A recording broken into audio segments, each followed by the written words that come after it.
Welcome back. You know, we always try to find that key signal, and today, well, it's pretty clear. The Daredevil. Born Again, Season 1 finale, Straight to Hell, dropped April 15th. Right. And given all the talk, the mid-production changes splitting it into 2 seasons, this finale feels huge. Totally. So our mission for this deep dive, get past the basic recap. We want to unpack what really got resolved and, maybe more importantly, what new chaos is heading for Hell's Kitchen. Exactly. It wasn't just tying things up. It felt like setting a whole new stage. Solidified some things, blew others wide open. Okay, let's dive into that solidification first, that flashback. Vanessa Fisk ordering the hit on Foggy Nelson a year and a half ago. Yeah, using Bullseye. All to protect her operations in Red Hook. That landed heavily. It really validated Matt's suspicions, didn't it? That underlying dread he seemed to have. Absolutely. And it really paints a picture of how far the Fisks were willing to go. Red Hook is this sort of free port. Less regulated, perfect for shady business. Foggy must have been getting too close. He was a direct threat to their entire plan. Makes his death even more tragic, knowing the specifics. And then, boom. Bullseye tries to take out Fisk, fails, escapes. Matt gets seriously injured. And Fisk's response just cuts the power grid. Plunges the city into darkness. Talk about escalation. That felt like a point of no return for him. It really did. More than just tactics, it was symbolic. Fisk shedding any last bit of, legitimacy. Pure kingpin. Then things get even weirder. Matt finds Frank Castle, the Punisher, in his apartment. Turns out Karen brought him there. Knowing Bullseye was loose, she made an introduction. And their team up against Fisk's anti-vigilante task force at AVTF was brutal. Brutal but effective. And during that fight, they actually identified Officer Cole North as White Tiger's killer, right. Another piece falling to place amidst the chaos. Yeah, the Daredevil and Punisher dynamic is always fascinating. Different methods, same fight, kind of.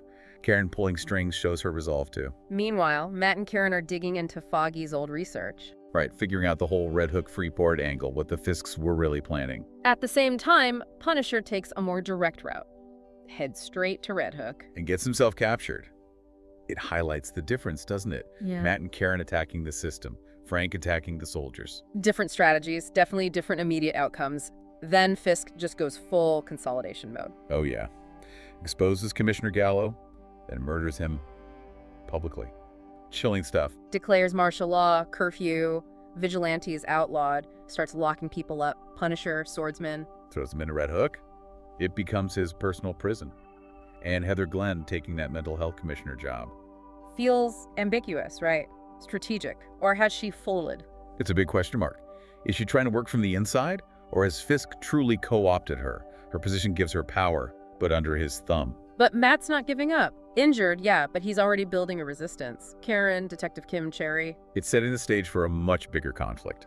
A real citywide battle. And speaking of conflict, that mid-credits scene. Punisher's about to break out of Red Hook. That throws a massive wrench into Fisk's plans.